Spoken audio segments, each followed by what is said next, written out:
ay makakatanggap ka ng one-time code sa iyong email. Gamitin ang code sa eGov app para sa verification ng iyong account at ng mga impormasyong ibinigay. Congratulations! Meron ka ng eGov PH app account. Pwede mo na ma-access ang iba't ibang serbisyo ng gobyerno kabilang ang mga serbisyo sa Bagong Pilipinas Presidential Action Center. Radyo Pilipinas, Radyo Publiko. Radyo Pilipinas, Radyo Publiko.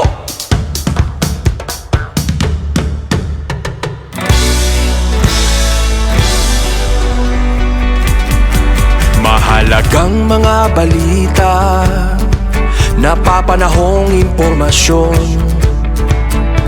Kami ang inyong gabay pag may bagyo at sakuna. Serbisyo ng gobyerno kapag may nangangailangan. Mga proyekto ng Pangulo, damang-dama ang pagmamahal niya. Tulay ng mga hinaing, ang problema ng bayan ating lulutasin. Tulay sa himpapawid, tulay ng pagbabago.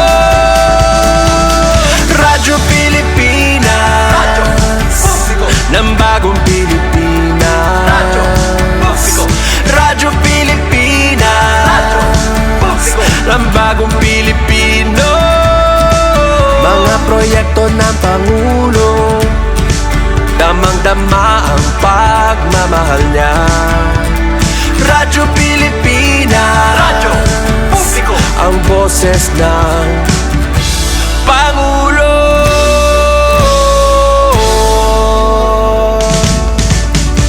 Karamay nyo kami, kahit malayo man kami nakakarating.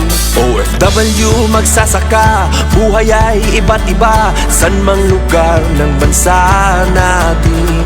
Tulay ng mga hinaing, ang problema ng bayan ating lulutasin. Tulay sa himpapawid, tulay ng pagbabago. Radyo Pilipinas, Radyo Publiko. ng bagong Pilipinas. Radyo Publiko. Radyo Pilipinas, Radyo Publiko. ng bagong Pilipino. Mga proyekto ng Pangulo, damang-dama ang pagmamahal niya. Radyo Pilipinas, Radyo Publiko. ang boses ng Pangulo. Radyo Publiko. Radyo Pilipinas, Radyo Publiko. Radyo Pilipinas. Ito ang Presidential Broadcast Service Radyo Pilipinas, Radyo Publiko. ng Bagong Pilipinas para sa Bagong Pilipino. Naghahatid ng mahahalagang balita at impormasyon na guugnay ng pamahalaan sa sambayanan. Tulay sa himpapawid ng serbisyo publiko. Radyo Pilipinas, Radyo Publiko, ang boses ng Pangulo. Sa Mega Manila, 738. Radyo Pilipinas, Radyo Publiko. Alerto 738 sa Radyo Pilipinas, Radyo Publiko, ang programang tatalakay sa kalagahan ng pagiging handa sa anumang kalamidad. Alerto 738 tungo sa publikong preparado kasama sina Asek Ares Gutierrez at Kuya Ramon Jose. Alerto 738 sa Radyo Pilipinas, Radyo Publiko. Isang alerto at preparadong umaga po sa ating lahat. Welcome po sa Alerto 738.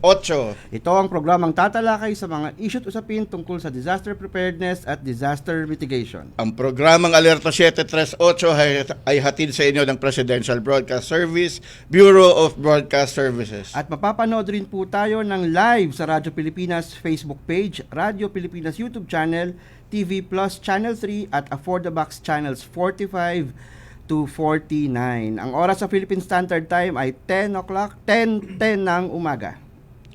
Kuya Ramon, kapag rumiresponde ba kayo sa isang insidente, lalo na kung may bagyo, ano bang ginagamit ninyong communication channel? Cellphone, sir. Kadalasan cellphone, sir.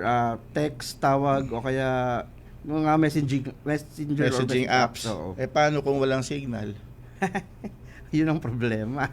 Oh, yun nga eh. So madalas po nating marinig sa mga disaster preparedness and awareness seminars ang katagang expect the unexpected.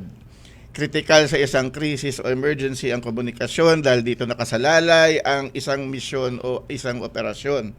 Sa panahong masyado na tayong naging dependent sa cellphone at internet, paano na lang kung tumama ang isang matinding sakuna at hindi natin magamit ang ating mga cellphones? Pag-uusapan po natin yan sa pagbabalik ng Alerto 738 sa Radyo Pilipinas, Radyo Publiko, Publikong Preparado. Alerto 738 sa Radyo Pilipinas, Radyo Publiko.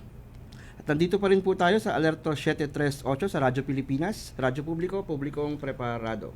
Kuya Ramon, inabutan mo ba yung nauso nung araw na calling?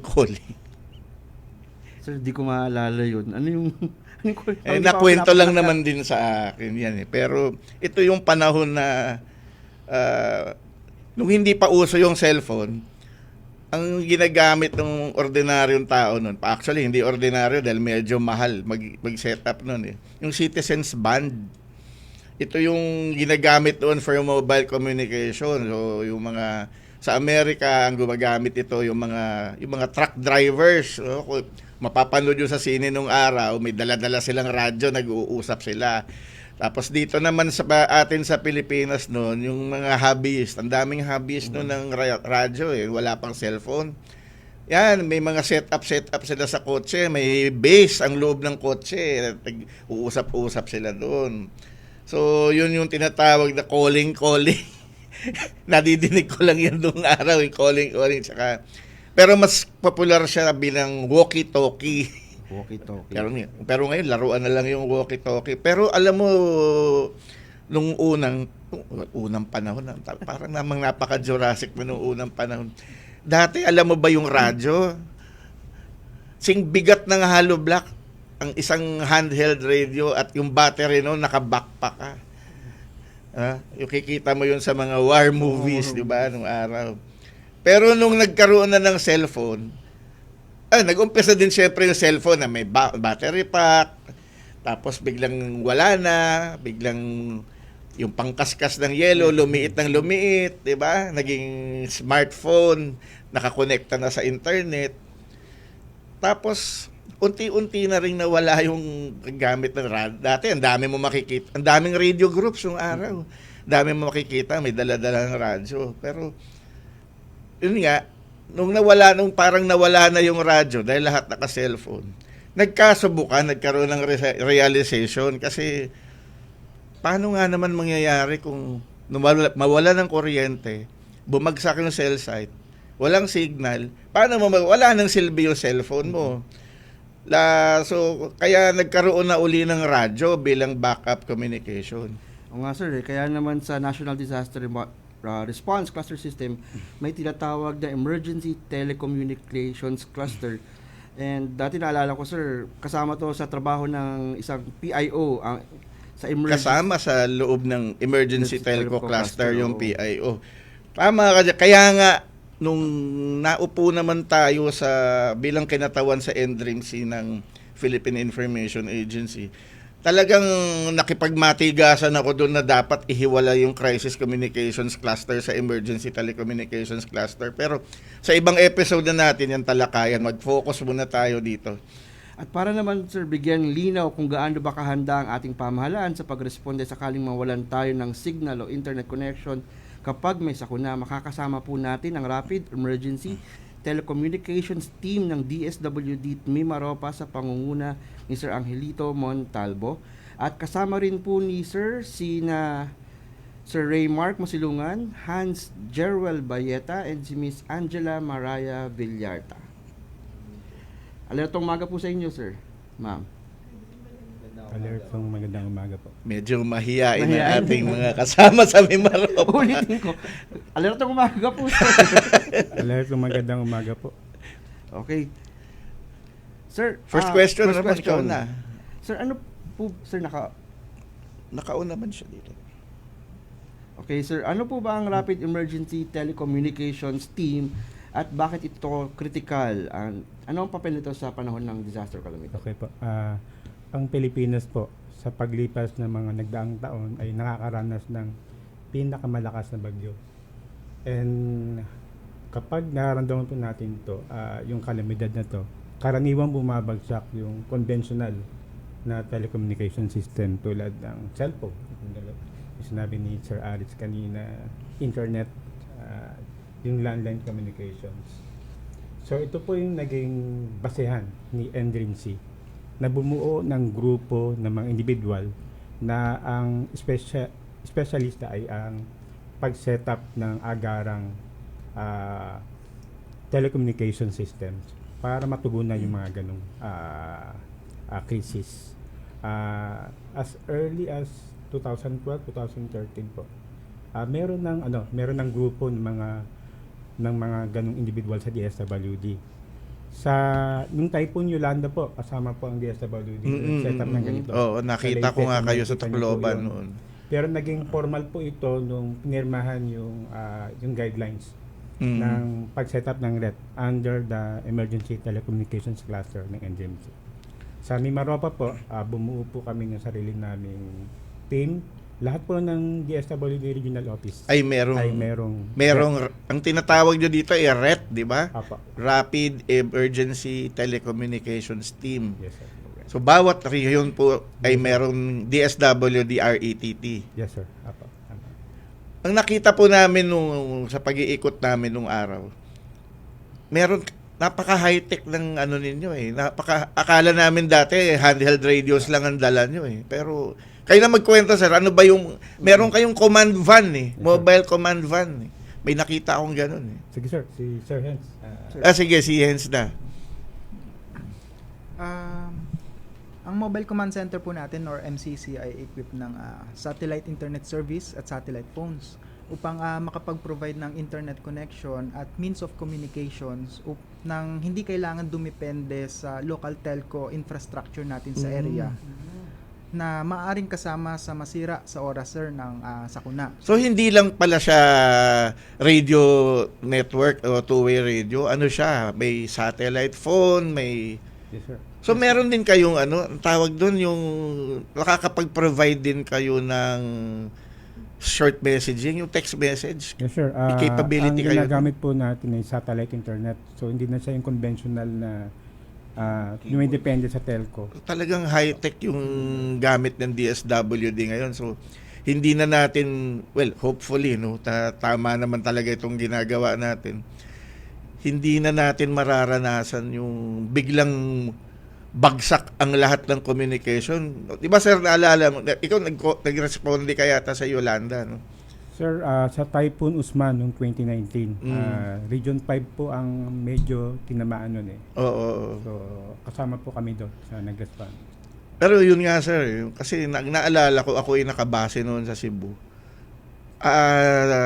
Pag tama ni Yolanda, zero communication, as in na ang unang lumabas yatang communication from ground zero parang hapon na 3 in the afternoon. At through radio yun, hindi yun through the usual networks natin na yung internet based, no? So yung mobile command center nyo, may, sa pasensya na kayo, hindi ako ganun ka-teke. Meron siyang satellite link. Yes, sir. Sa loob po ng aming mobile command center, may computers kami doon. May printers, may LED monitors. Meron ding handheld radios. Tapos meron kaming Starlink. Starlink na po yung ginagamit natin. For Laking the bagay satellite talaga yung Starlink, sir. and satellite phones. Oo. So lahat, sinong gumagamit yan? DSWD lang o paano ba? Paano bang sistema niyo? Pag nag-responde po kami, DSWD staff po ang gumagamit. Pero may pagkakataon po, na pinapagamit po natin ito sa mga affected na population. Ang ginagawa po natin, nag-set up po tayo ng communication hub kung saan, halimbawa, pagbagsak po yung conventional na telecommunication, pwede natin silang paggamitin para tawagan yung kanilang pamilya sa ibang lugar naman para Sabihin na magbigay okay yung sila. status, okay Oo. sila, ganun po yung ginagawa natin. Dahil napaka yung ayan, nakikita natin sa monitor ngayon yung mobile command center nila at hindi naman kayo yan sa si si Asik Leo to eh. Ayan yung nakikita natin sa screen ngayon yung ating mobile command center ng DSWD at yan nadadala nila yan, lalo na sa Mimaropa. Kung familiar po kayo sa geography ng Mimaropa, napakahirap pong i-manage ng region na yan dahil kalat-kalat yung mga probinsya. Unlike po yung, for example, Metro Manila, tabi-tabi yung mga probinsya dyan, yung mga LGUs, o yung Central Luzon, mostly sa Luzon, no? Tabi-tabi, landlocked. Yung Mimaropa, isla-isla, yung Palawan, Romblon, Marinduque, Mindoro, hiwa-hiwalay eh. So, yung pinakita natin, sir, sa monitor kanina, sinasakay nyo sa Roro, yung van. Hindi po ba naapektuhan yung... Kasi, syempre, sensitive ang equipment nyo eh. Ang mga daan natin dito, lalo na pag may sakuna, rough roads yan, di ba? Paano po, may ano po ba yan? Provision for, tawag yan? Parang shock absorbers, parang gano'n. Yung vehicle po namin is specifically designed po na ikarga yung mga ganong equipment. So talagang may protection po siya. At sigurado po na gagana po siya pag dinala po natin. Saan na po natin nasubukan itong ating mga gamit? Sa yung nakaraan sa Mindoro, Romblon, yun po, nadala po natin. Ano pong bagyo yun? Sige. Bali, yung ginawa po nitong nakaraang months is for the purpose of information sharing pa lang po sa communities. Yung early warning. No sir, parang information dissemination lang na meron tayong ganitong support, ganitong vehicle para ma-providean po in case na magkaroon ng disaster sa baba is may makakababang MCC para po makapag-provide ng satellite internet dun sa mga affected areas. Pero sa setup po natin ngayon, kasi yung Emergency Telecommunications Cluster is under the ICT. No, pero meron kayong sariling MCC na tawag, di ba? MCC yung tawag nyo, di ba? Sila rin ba may ganyan? Sa pagkakaalam ko po, meron din.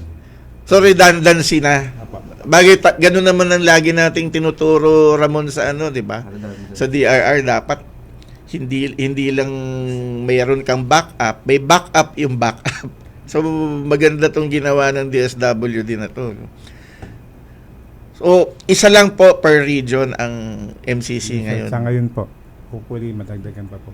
Yun nga actually yung itatanong ko, sir, kung may plano ba ang sila Secretary Gatchalian na yun, kasi kailangan natin to eh. Hindi ito luxury kasi alam mo naman yung ito, sabihin ko na talaga, alam mo naman yung mga hindi nakakaintindi pagdating ng budget preparation, budget planning.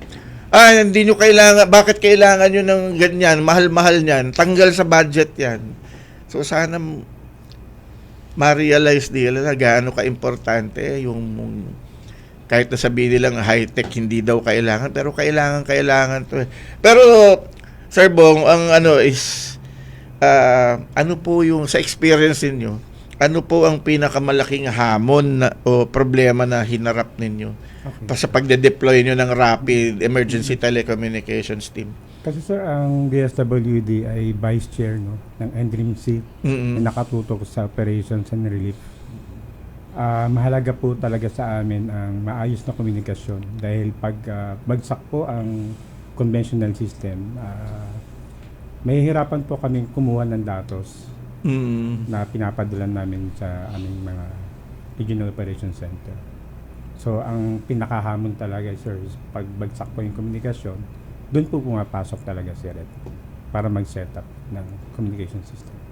Pero sir, yung challenge, yun nga, yung lagi nating nauulit, no? Yung, kaya siguro kayo yung pinadala dito ni SAS Raymond Burgos kasi napaka-challenging ng region ninyo eh. Na yun nga, kung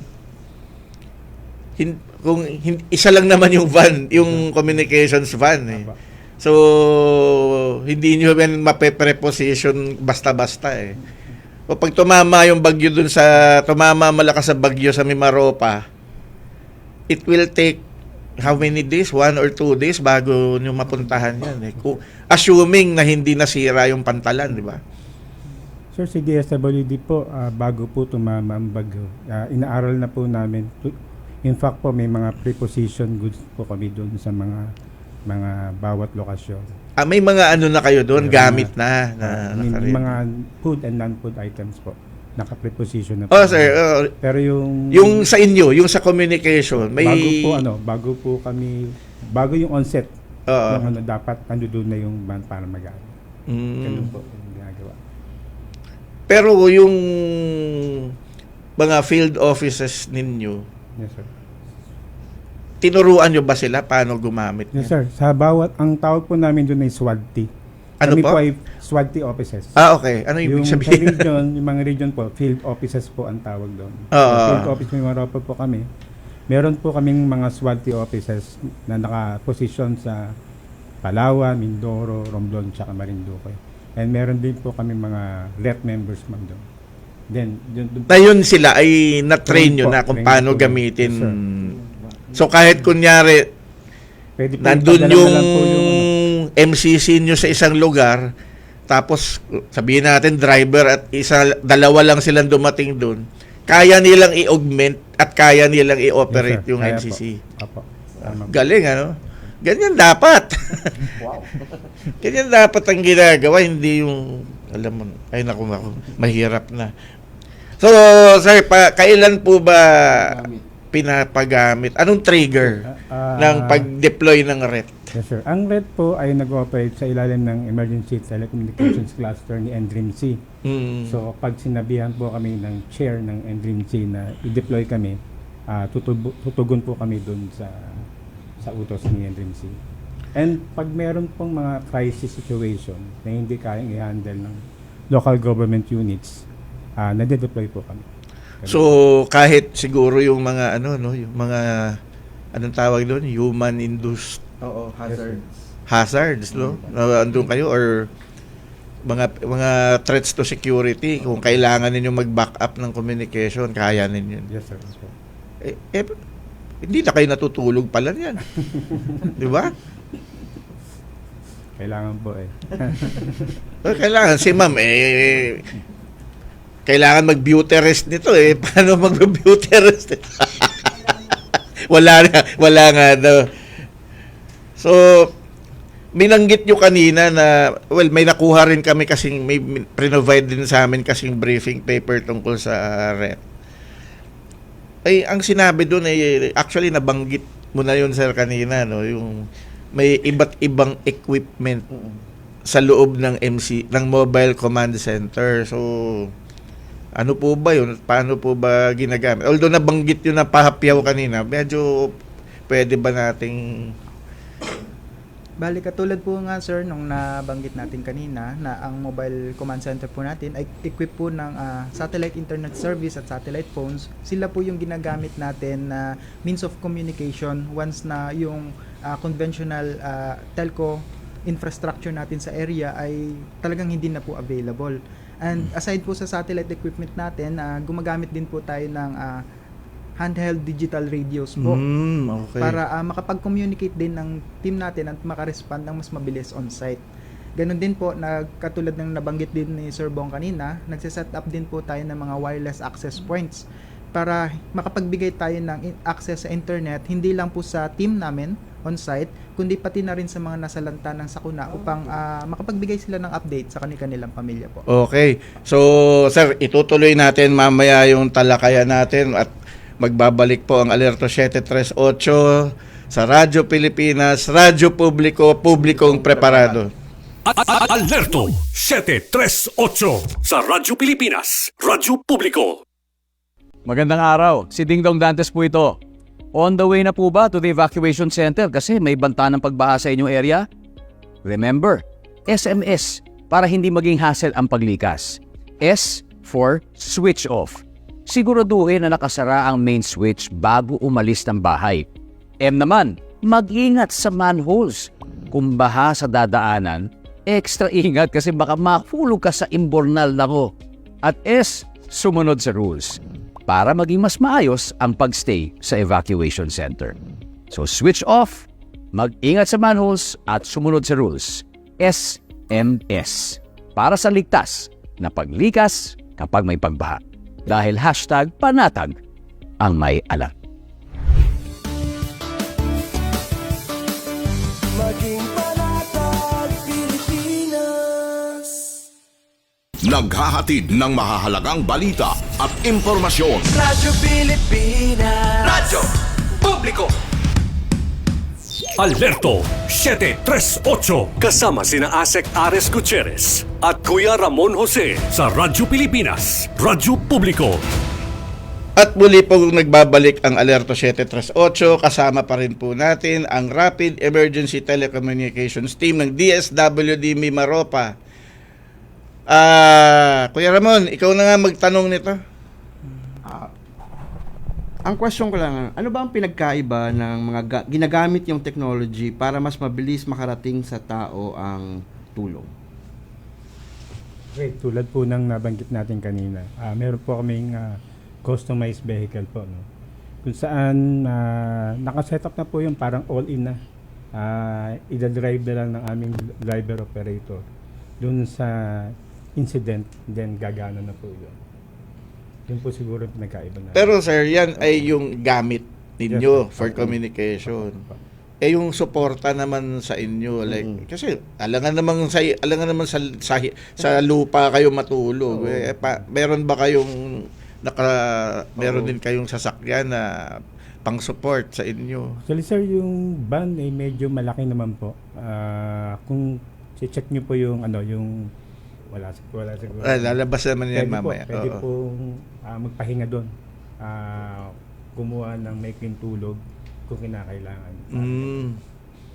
Sa bagay, hindi naman kayo magugutom doon dahil nasa inyo yung food items. Di ba? Naka-preposition. So ano para mo ng additional dagdag na question lang, sir. So pwedeng matulog sa van. So pwede siya magstay. Maliban sa communications, ano pa po yung so pwede cut, ano pa ba yung ibang equipment or serbisyo na pwedeng ibigay nung team at during the deployment? Tuwing may sakuna po, hindi lang po food items yung binibigay po ni DSWD. Tulad po ng nabanggit kanina, katulong po ng DSWD yung ibang ahensya natin. Nakafocus po yung DSWD sa mga serbisyong komunikasyon nga po and sa support to operation para mapanatili na tuloy-tuloy yung serbisyo ng mga critical nating na infrastructure tulad po ng mga nasa ospital. Kabilang po dito sa mga serbisyong ito ay yung pinakang main service po ng RET, which is the Emergency Communication Support po, kung saan nagde-deploy tayo ng mga satellite internet para magkaroon ng internet doon sa mga areas na naapektuhan. Ganon din po yung binanggit kanina, yung mga handheld radios, then satellite phones para sa komunikasyon ng team sa baba. Ganon rin para din sa mga nasalanta. Malaki pong tulong nitong communication sa baba kasi para makapagbigay ng status yung mga sites natin. Andyan din po ang pangalawa na serbisyo po is yung information management. Medyo hindi ito nabibigyan ng focus, pero yung information management ay isang napakalaking bagay po para sa para po ito dun sa magiging planning, response, and sa prioritization po ng management or ng kung sino pong decision makers para kung saan po nila ipapadala yung agarang tulong with the data po na available na sa DSWD. And lastly po is yung psychosocial services, which is si DSWD po ay nagpapadala ng mga professional at trained na social workers sa baba and volunteers para po matulungan yung mga apektadong individual na nakaranas po ng trauma dahil sa kalamidad. At habang pinag-uusapan nga natin itong ginagawa ng DSWD pagdating ng kalamidad, may pumasok po sa ating News Operation Center na balita na pasado alas 10 ngayong umaga, nagkaroon po ng magnitude 4.8 earthquake sa silangang bahagi ng Baganga sa Davao Oriental. May lalim na 10 kilometro ang pinagmula ng pagyanig at tectonic ang dahilan. Naramdaman ng intensity 2 sa city of Bislig sa Surigao del Sur. At ayon sa Feebles, walang dalang pinsala ang pagyanig at wala ring inaasahang aftershocks. So, talagang alam nyo, talagang kailangan talagang pinag-uusapan natin itong mga bagay-bagay na ito dahil yun nga, ang ating bansa ay hotbed ng disaster. Tayo po ay number 1 sa World Risk Index.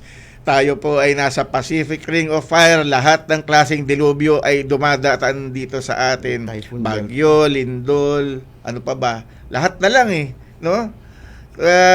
Nung naalala ninyo, nung nagkaroon ng yung UNDRR Asia Pacific Ministerial Conference on Disaster Risk Reduction na I'm sure nakasali rin kayo doon dahil halos lahat ng ahensyang involved sa disaster risk management ay nandoon. Ang sinasabi po, United Nations na po nagsabi na ang Pilipinas ang laboratorio pagdating sa pagmamanage ng disasters and emergencies. At yun nga, ito, tinuturuan tayo ng DSWD Mimaropa kung paano ginagawa ng DSWD ang pagtulong sa ating mga kababayan pagdating sa kapag may sakuna, kasi nga nabanggit nga ni Sir na na ito yung mga bagay na hindi napapag-usapan, yung ang lagi kasi nakikita pag DSWD yung relief box, 'di ba? Yan yung nakikita nagbibigay ng relief, DSWD yan. Nagpapatakbo ng evacuation center, DSWD yan. Pero ang hindi nakikita kadalasan, yung eto nga, nagpo-provide ng communications facility, emergency communications facility, yung pagbibigay ng information, yung information management, 'di ba? Sir, sabi niyo information management.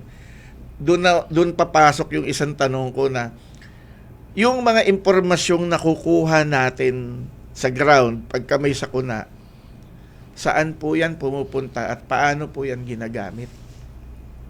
Sir, meron po kaming Regional Operations Center.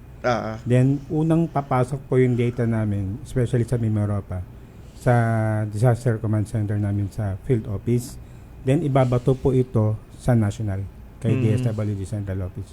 Yun po yung ibinibigay naming datos kay NDRIMC. Meron po kaming kasi kami po yung naupo rin dati sa NDRIMC.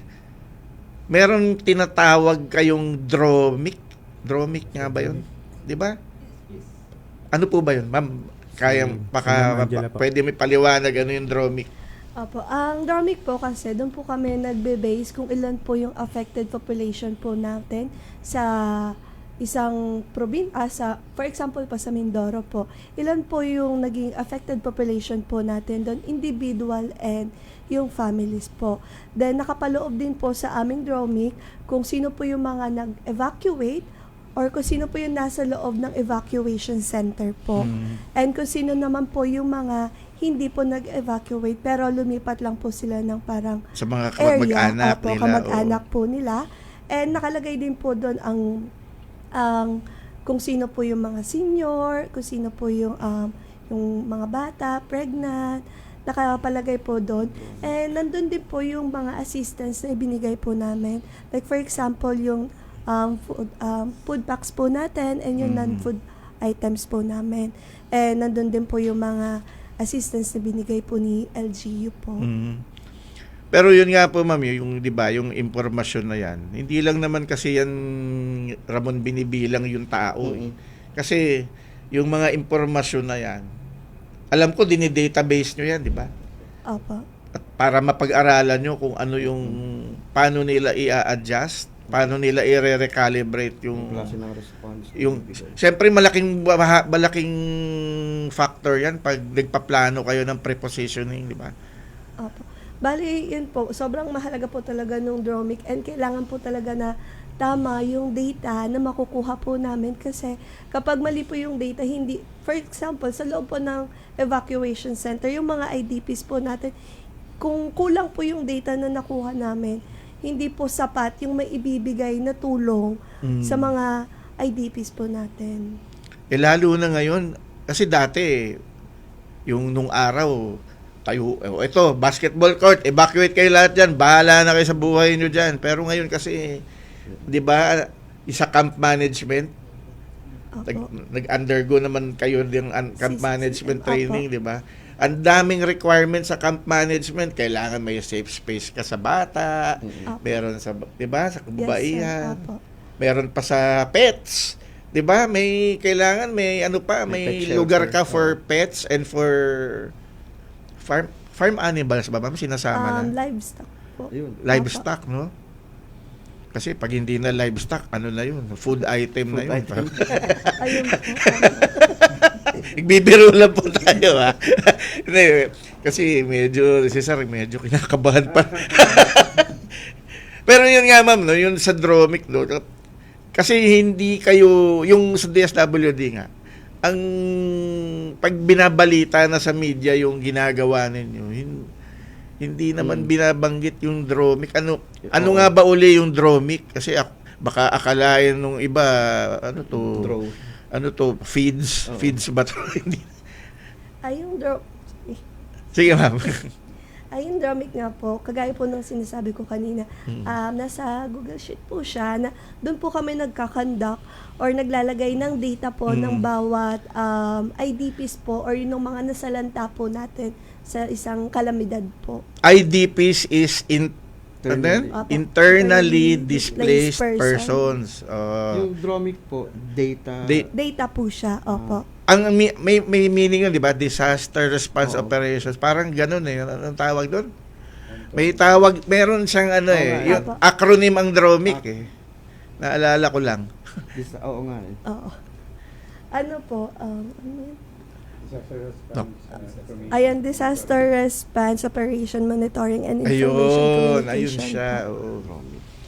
Tapos kayo po ba ay nakapaloob sa, kasi alam mo, Ramon, yung setup ng DSWD, napakalawak, no?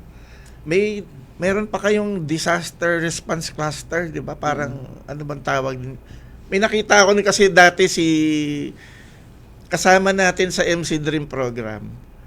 Parang naging ASIC siya doon si Rudy Encabo. 'Di ba? ASIC Rudy, ha, kala mo naaway kita lagi, ha. Nung kasama ko yung mga taga DSWD, mga nakasama mo to nung araw. Di ba sir, may ano kayo on the central office level, meron kayong disaster response management group bang tawag doon? Yun ba yung sino ba, kay Yusek? Yun ba yung kay Yusek Irene o kay Yusek Kahipe? Sino nga ba yung may hawak nung yung sinasabi niyo po is Disaster Response Management Bureau po. Yun. Oo. So, ganun siya kakuan ngayon. Ganun nakasinsin yung operations ng DSWD. So, ano nga ba tong isang nakita natin sa ating sa ating research, Ramon? Ito nga, sa pag nagda-rapid damage analysis and needs assessment po kayo at yung anong tawag din, post-disaster Pidana at Ardana, no? paano po ninyo ano pong ginagawa ng RET para makatulong sa ginagawang Ardana at Pidana? Sige.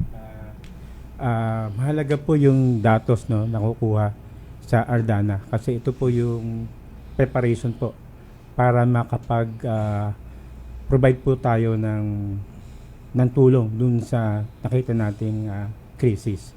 Yung Pidana naman po, yun po yung post-disaster.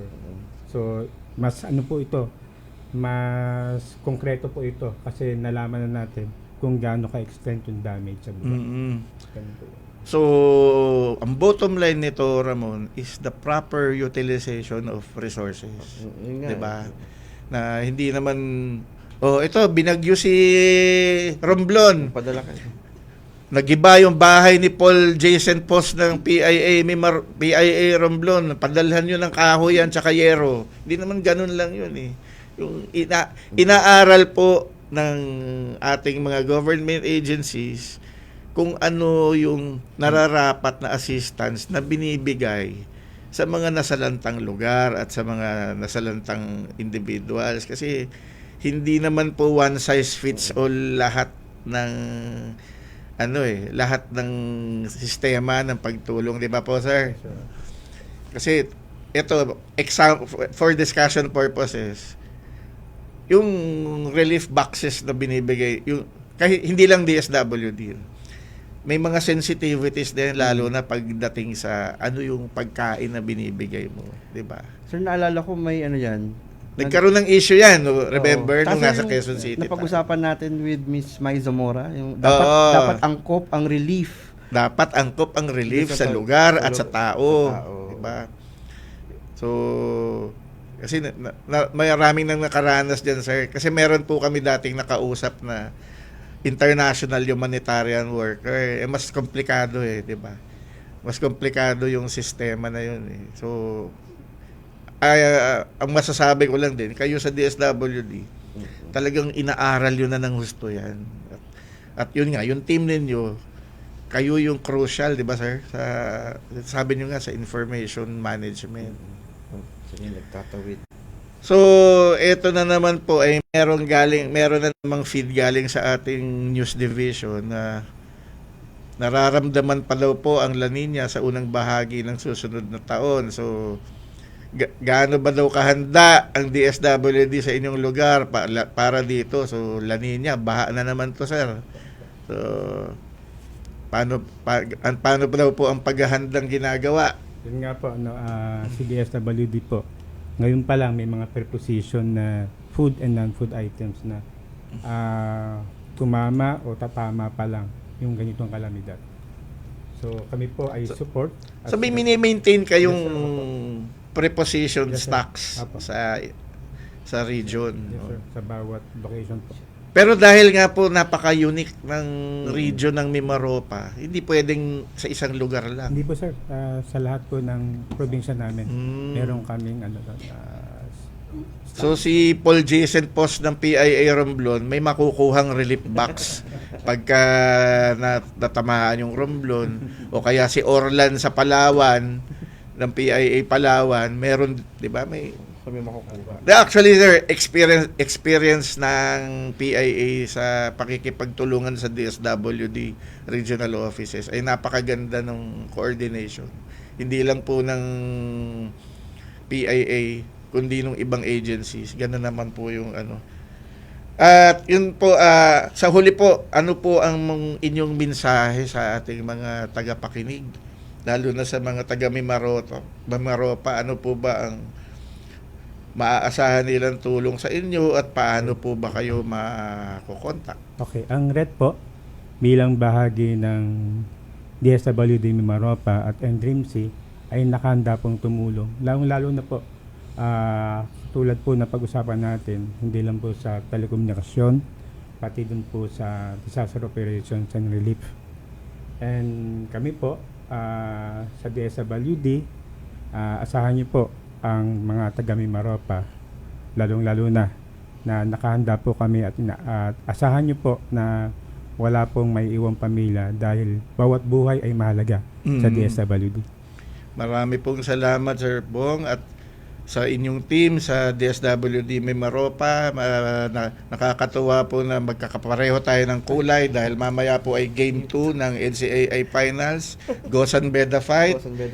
At bago po tayo magtapos ng episode 9 ng Alerto 738, nagpapasalamat po kaming muli kay DSWD Special Assistant to the Secretary Raymond Burgos. Siya po ang salarin, kaya nakarating dito sa ating studio ang team ng DSWD Mimaropa. Binabati rin po natin si Lieutenant General Arvin Lagamon, ang pinakaunang Commanding General ng AFP Civil Military Operations Command. Malamang makatrabaho ninyo si General Lagamon. Magkasama po kami kahapon ni General Lagamon sa isang mahalagang pulong sa Camp Aguinaldo. Gayun din, binabati natin ang bagong talagang chairman ng Philippine Postal Corporation na si Attorney Chris Gargantiel, na nagpahayag ng interes na makasama natin sa future episodes ng ating programa, Kuya Ramon.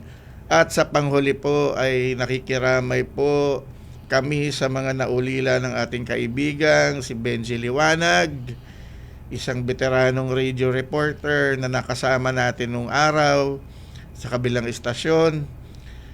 Tapos na po. Tapos na tayo, Kuya Ramon. Tapos na po ang episode. Hindi tayo ang tapos. Tapos na ang episode 9 ng Alerto 738 sa Radyo Pilipinas, Radyo Publiko, Alertong Preparado. Lagi po nating tatandaan na ang kahandaan ay responsibilidad natin sa ating sarili, sa ating mga mahal sa buhay, at sa ating komunidad. Sa ngalan po ni Director Dindo Amparo na ngayon ay patungo na sa kanyang Christmas vacation at sa pamunuan ng Presidential Broadcasting Service, ito po muli si Ares P. Gutierrez. At sa ngalan na rin po ng ating technical team sa Master Control, sila Sir Rolly, si Ma'am Jubel, at ang ating mga kasama sa likod, si Ma'am Tess at si Harvey. Ako naman po ang inyong Kuya Ramon. Kita-kits po tayo next week dito sa Alerto 738 sa Radyo Pilipinas, Radyo Publiko, Publikong Preparado. Alerto 738 kasama sina Asek Ares Gutierrez at Kuya Ramon Jose sa Radyo Pilipinas, Radyo Publiko. Good news!